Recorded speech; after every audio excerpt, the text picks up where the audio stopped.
Hello, fellow trans lovies. I'm your girl, Lady, bringing you your hottest news. Today we'll be looking to an update on what happened on Uthando Nesithembu.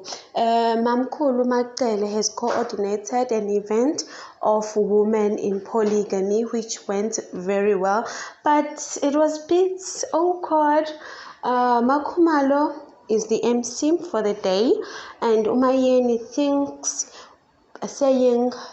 being so much submissive to a man, like saying yes sir to everything the man says, she thinks that is no for her. She thinks you have to have your opinion in a relationship or in a marriage, especially in a polygamy marriage. You need to have a word as well, not that you need to only say yes sir to your husband.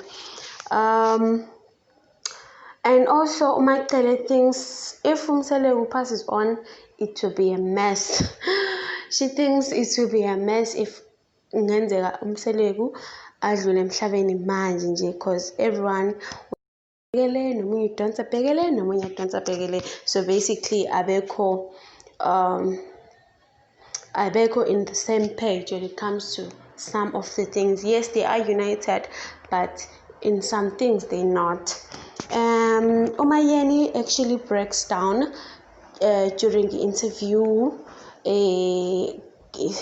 That means there is so much into Nesithembu that we don't know, and Umamkhulu also thinks ukuthi as Umamkhulu abantu behlezi bembheca ngelongo bendi inyama engadlanga when it comes to umjudge ukuthi why is she doing this, why is she not doing this, because as Mamkhulu in a polygamous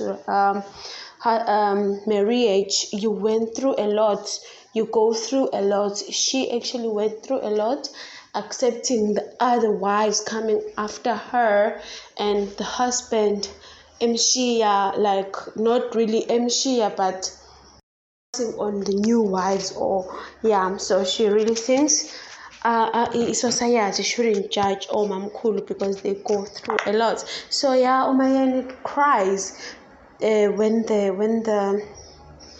they ask her some questions. We interview with producers Uthando Nesithembu. So that was it for now. Thank you. I'm out. Till next time.